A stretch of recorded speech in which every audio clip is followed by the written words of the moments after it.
Hey everyone, how's it going? So, what am I working on now? Well, as I made mention in that short video, I'm up visiting my daughters, and my one daughter just had a baby girl just last week, so we came up and we were visiting. Just before we left, my window switch finally showed up for my Dodge Ram. So I figured, let me show you how this thing actually gets changed, this way in case you got to do it on your own car. A lot of cars like this one, if you got a door panel tool in and pop the actual panel up, it'll pop up. Some vehicles, however, the actual assembly screws in from the back side of the door panel, and you have to pull the whole door panel off. Luckily on this vehicle you don't have to do this. Now what I did do was, when I had this problem initially, because I think I told you I rolled the windows down, but I couldn't roll the windows back up. I rolled them down, parked the truck at work, and when I came out at the end of the day to go back home, went to go roll the windows up, windows wouldn't work. So I was like, oh, what the heck? But I had to leave, I had to come home. So I drove home, windows down, no big deal, it was a nice day. I got home, did what I had to do, I had to take care of the dog, Gigi. And so when I got home, I popped the panel, everything still wasn't working. I tried wiggling the harness in the door, because that's a big problem also on these things. Let me just show you that real quick. Down here, the harness has a tendency to break, and considering this thing has 240,000 miles on it now, you know, anything was a possibility. So what I did was I was grabbing the harness, wiggling it and trying it and stuff like that. Nothing worked. So what I did was I actually had a door panel tool. I popped it up. If you don't have a door panel tool, believe it or not, like a butter knife would work too. Just be careful. You know, don't go nuts. If it doesn't pop easily, look it up. Make sure that that's how it's supposed to come off. Because like I said, some of them are screwed in from the backside. Luckily, this one pops from the outside. So I had popped it up, I had unplugged it, plugged it back in. Had I disconnected the battery, would have done the same thing. But I unplugged it, plugged it back in, all of a sudden the windows are working fine. So that tells me it's something inside the switch. I've seen it before on Dodges, that's kind of why I did that. So let me just show you what I did. I never did put the switch assembly back in place. Let me just show you. So there it is. As you can see, it's hanging out a little bit. So basically I got a butter knife underneath the edge here. Actually, I had a panel tool at home, and I popped it. So it comes up and out. So there it is, switch. It's pretty easy, no big deal. Now what you're gonna do is you're gonna unplug these connectors here. Now these unplug relatively easy. You just basically depress that tab there and it releases the lock or the latch. And hang on a second. Hold on, here.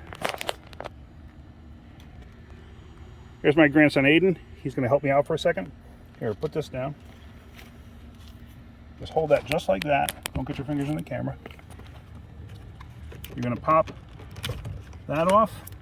Same thing on this one. Push that, pop it off. Now the whole assembly is off. And you're gonna take that screw and these two screws out. Believe it or not, I don't have a Phillips screwdriver, so it shouldn't be too difficult. I'm just using a small flathead. You unscrew it.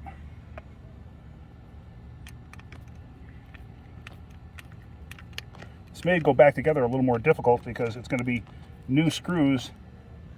I'm sorry, no, it's not. It's not going to make a difference. I was thinking it's going to be these old screws out rather into a new outer trim cover, but it's not. It's the same screws into the same trim cover, so it should go together a lot easier. So there it is. Not a big deal. As you can see, that's an old switch. This is all coming out good, right? So here's your new switch. I got this thing off of Amazon. Put that on there. Now, this is not one of the cheap ones that you could buy. This is probably one of the better ones that you could buy through Amazon. Matter of fact, I don't think there was a more expensive one out there, but I went for the one with the best ratings and everything else. You know, something like this, I want to use the better quality. I don't want to use cheap. I've seen people use the cheap ones and they do not last.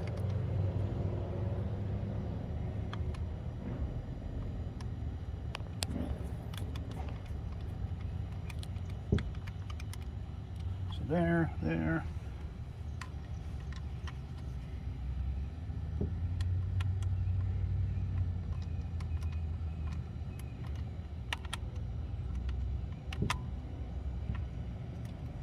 Really, you should use a Phillips head screwdriver for that, but I don't have one.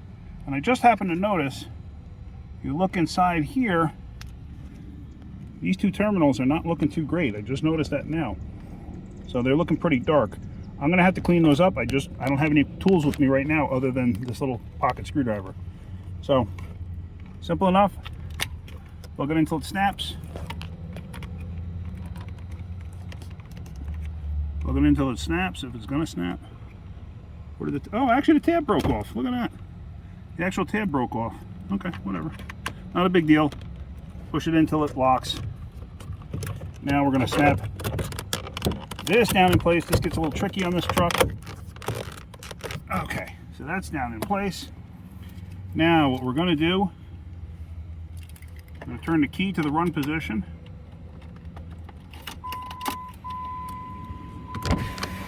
And look at that.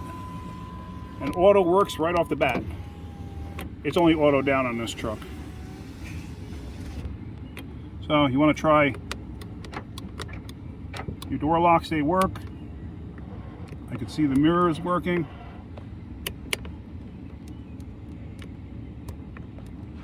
Both sides.